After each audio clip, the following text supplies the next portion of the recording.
We're just weeks away from the May 24th runoff election. Early voting for the runoff begins next Monday, that is May 16th, and ends May 20th. Again, election day for the runoff is May 24th, and voters will get to decide which party candidates will advance to the November election. Yeah, but after several issues caused delays in voting during the March primary, we wanted to know how preparations are going for this election. Here's Janelle Bluda.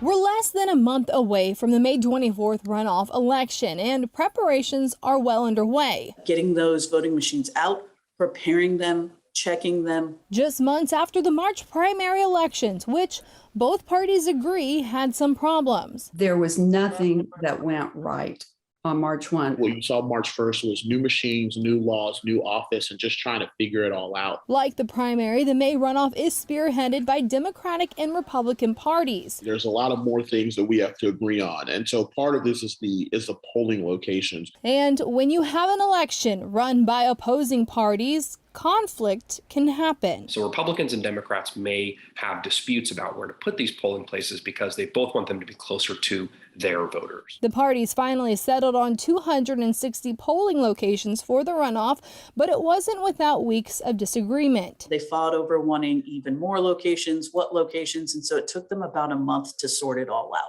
The fallout from the March primary led Elections Administrator Isabel Longoria to submit her resignation. Regardless of what my perceptions might be about elections and how smoothly they run, at the end of the day, I'm held accountable by Commissioner's Court, and sometimes a head's got to roll, and this time it was mine. Criticisms of lengthy vote counting, staffing challenges, and equipment issues plagued the primary, but Longoria, who's not off the job until July, says she doesn't expect any issues to carry over to the May runoff, which will have a shorter ballot and less voters. We've updated everything we can.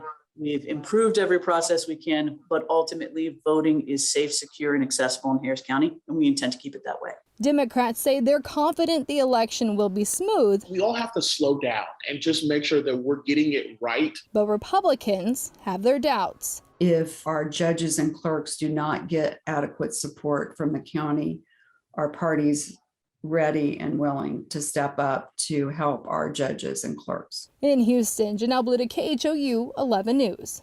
KHOU is your election headquarters. Remember, just simply text the word VOTE to 713-526-1111. We'll send you information about the May 24th Texas primary runoff.